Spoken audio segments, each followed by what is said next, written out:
robbil alamin. Vassalatu vassalamu ala sayyidina Muhammadin va ala alihi va sahbihi ajmain. Ya Rob, ya Rob, ya Rob, ya Rob. Butun borliqni egasi sensan. Amin. Sendan boshqa iloh yo'q, sendan boshqa ma'bud yo'q. Amin.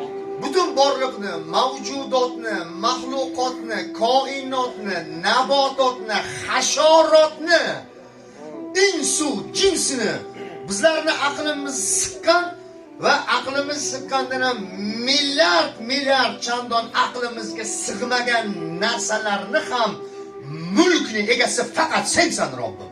Amin. Sendan boshqa iloh yo'q.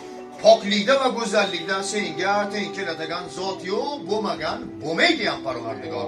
Bunga duoga qo'l ochib turganlar, amin deganlar iymon keltiramiz. Sendan go'zali yo'q Robbim. Sendan shafqatlisi yo'q.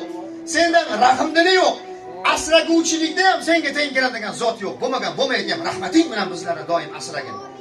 Seni asrashing bilan shu yoshga kirdim men, Robbim. Seni asrashing bilan mana bu yigitlar jamoat shu yoshga kirdik. Doim rahmating bilan asragin Parvardigor. Yo'lingga yorug' yuz bilan borishni nasib qilgin. Mana bu yosh oilani baxtli qilgin Parvardigor. Mana shu onajonimni yoshlarga kirmoqligini menga, avvalo meni onamga, meni ukam Samandarga nasib qilgin. Shu onam mo'tabar yo bir marta yashaymiz Parvardigor, bizlarni yashatgin. Doim uylarimizdan oyoqlarimiz bilan yurib chiqib ketib, mana shu muborak oyoqlarimizning ustida yurib kirib kelishligini nasib qilgin. Shuni bizdan olib qo'ymagin Parvardigor. Nima sinov bersang, yonida Hasan bilan Husan qorinda bitta bo'lganda singari bergan sinovingda sabri ham yonma-yon kelsin Robbim. Sen sabr bermasang, biz sabrni qila olmay qolamiz. Sen ranjitadigan so'zlar aytib qo'yamiz Parvardigor.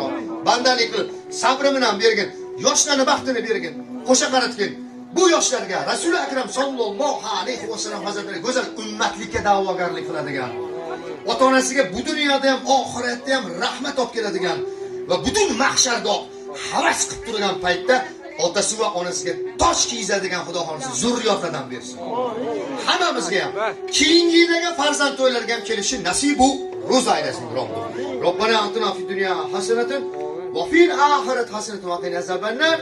Jazallohu ana Muhammad sallallohu alayhi va sallam mahvu akhluq birahmatika ya rahman. Salomat bo'ling. Duo qildim, hamma duo qildi mana shu. Rahmat.